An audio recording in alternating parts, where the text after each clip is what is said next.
What is the eighth thing that I would do differently if I were going to college today? I would establish a non Western definition of success. Hi, I'm Passion Darby, and over the next month, I am going to be sharing with you 31 things I would do differently if I were going to college today. About 31 years ago, almost to date, I was an 18-year-old young woman, and I decided that I was going to go to college no matter what. And I did go to college that fall. Now, 31 years later, and 4 college degrees later, I have amassed a immeasurable amount of wisdom and experience that I believe positions me to help college students today do things differently than I did, or even do some things similarly to what I've done, because I did have a lot of success, but I also had a lot of challenges. So today I'm going to discuss thing eight. Thing eight is I would establish a non Western definition of success. So when I was growing up, and it's probably the same thing for you all who are now growing up today, I saw success as millions of dollars, large homes, fancy cars, and other displays of wealth. And I think this idea came to me just from watching television, watching movies as I was growing up, watching television shows that I probably shouldn't mention because you all probably don't remember them. You probably were not born. But those shows gave me the impression that success meant public displays of wealth. Now I am older and I am wiser, and I now define success for me as a calm nervous system. I'm going to repeat that.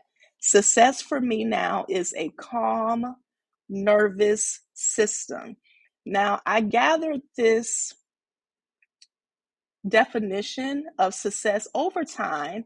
I admit that when I was a college student, I was very productive. I was very busy. I was a busybody. My mother used to call me Mrs. Busybody. And I used to always be into doing different things and having exciting times. But now, as I've gotten older, calm and a clear state of mind and a relaxed state of mind and getting a lot of rest has become my priority. And I really do wish that I had implemented those activities when I was in college. But the first place that I um, gathered this definition was just from my world travels. As I shared in an earlier video, I have been very fortunate to have traveled to all six, not all six continents, six out of seven continents. And the only continent that I have not traveled to is Antarctica, and I will be going within the next year. But just me seeing the way that people lived around the world, particularly in Islamic based countries, how relaxed they are, how the country or many of the citizens stop and pray at the same time. I always tell people I got some of my best sleep on the Nile River in Egypt. So I like places that are very calm. And I noticed that places like that, even northern Ghana, resonated with my soul and made me very calm and serene inside. And the more that I traveled around the world, the more I just wanted to experience that peace no matter where I was and whether I was enrolled in college or not. The second place that I got that idea, and actually this person articulated for me what I was developing on my own, is a woman named Amanda Seals, and you all may be familiar with her. She's very popular right now and very smart. But I heard her say in an interview that success is a calm nervous system. And I said to myself, that's it. That is what I've been trying to articulate within myself. I no longer define success by public displays of wealth. In fact, I pray that no one ever is able to tell whether or not I am wealthy. And so that's no longer my definition. My definition for success now is a calm nervous system. So, for example, am I relaxed? Am I resting? How much rest am I getting? Are my surroundings peaceful? Are my movements time blocked, and am I able to be present as I move from activity or from task to task? Am I experiencing pure joy? And most importantly, is my validation coming from within or from without? Those are the things that contribute to me having a calm nervous system. And all of these things can be obtained and established before you go to college. In fact, it is best that you aim to establish these things within yourself before you go off to college, particularly the establishment of internal validation methods. So, going back to what I was saying earlier, this new definition has helped me in several ways, even as it related to college, because I think I really got really into this definition, and this definition became more and more clear to me in my most recent graduate degree. Before, I was still too busy in my own mind, but now I have calmed down quite a bit. And so, having this new definition of success, this non Western definition of success, has allowed me to say no to college related activities that may cause me to not get enough rest. And enough rest for me is 7 to 8 hours a night. But sometimes I'll sleep 10 to 12. And the other day I slept for 15 whole hours just because I felt like it.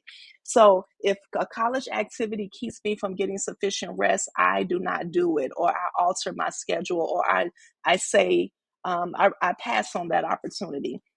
Another way is I am able to set boundaries around my sensitivities. So one of the things that I've learned over the most recent years, both in and out of my college settings, is that I now recognize myself as a very sensitive woman, and I really admire that about myself. So I have to hold that sacred. I have to protect my sensitivities, and I now it allows me to not allow myself to be around people who will not honor my sensitivities or protect my sensitivities as well. And then the third thing is that it has completely eliminated my need for external validation, which was a problem for me when I was a college student. I was very popular in college, I was very successful in college, but there was something in me that needed external validation. And to be honest with you, that need got me into a lot of negative situations that I deeply regret. So I'll just leave it at that for now. And so now, over the years, since I recognized that weakness in myself, I've worked diligently to only seek and only base my decisions on my internal compass and my internal validation system. I don't even look to other people for their opinions anymore, maybe their ideas, maybe their suggestions, maybe their advice, but ultimately I make the final decisions in my life. And I've worked so hard on this because I find that me only seeking my own validation has given me a sense of calm that surpasses my own understanding. So, how can you do the same thing? How can you define your own, how can you create your own definition of success? It's very important that you do that. So, I know this may be challenging for college students today because of social media.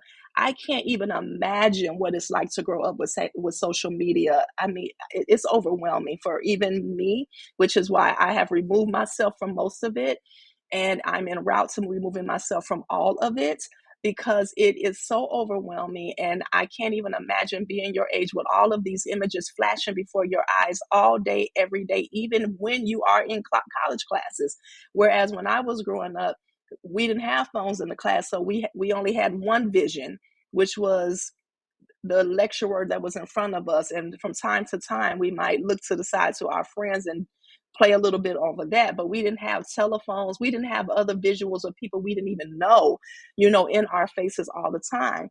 So you have to really dig deep within yourself to develop your own definition of success and craft it before you leave for college or before you head back to college. Some ways that you can do that. Number one, get quiet. That means no cellular phones, no computers, no television, and no social media.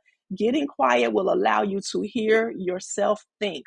You must be able to hear your own thoughts. You must be able to hear yourself think.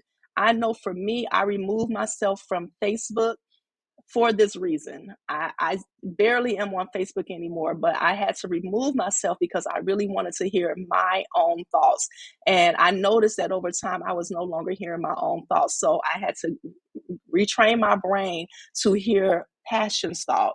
So I implore you to do the same. Get quiet. Number two, ask yourself, if there were no money, large homes, fancy cars, or even college degrees to obtain, what would you cherish? What would you go after? What would you hold sacred?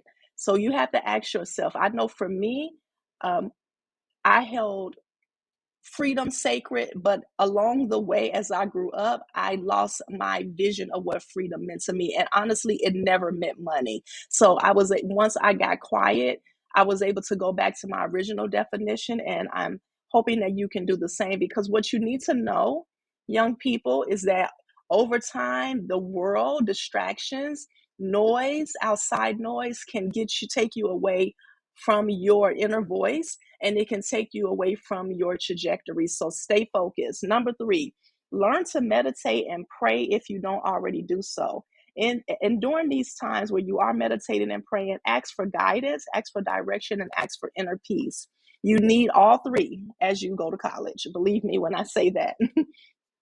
Number four, consider the vision you have for your life, even at your young college age, and ask yourself what part of that vision brings you the most peace, and build your definition of success on that. So, for me, even though I allowed myself, I'm going to take accountability. I allowed myself to be thrown off track as I grew older. I've now returned to my core self, and the vision that I had for myself as a child, way before I went to college, I'm talking about 4 and 5 and 6 years old, was to be free. So I just wanted to be free. For me, freedom didn't mean millions of dollars. Freedom didn't mean fancy material objects. Freedom meant that I owned my own time and that I was free to travel the world, because I always had a vision of traveling the world.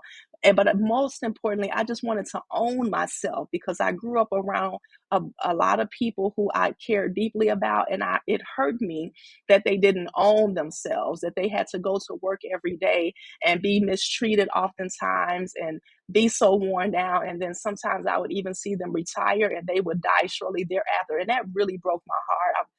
I'm very sensitive. And so I knew very young that I didn't want that for my life. I just wanted to own myself. And so that is my definition of um, freedom, and freedom leads me to my definition of success, which is a calm nervous system, because self ownership makes me calm. When I feel like I am in complete control of myself, my time, and my life, I am at my most peace. I am at my most calm.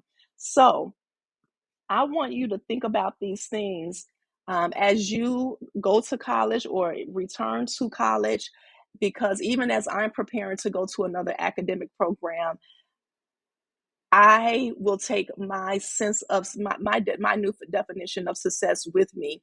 And no matter what opportunities this program offers, I will not allow it to throw me off trajectory of what my new definition of success is, which is, again, a calm nervous system.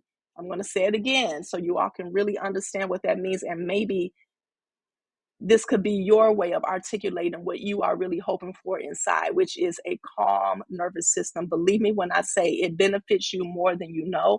And if you don't know, do some research on how it benefits you to have a calm nervous system. I believe that if you have a calm nervous system, everything else will flourish. Thank you for listening, and remember to enjoy college.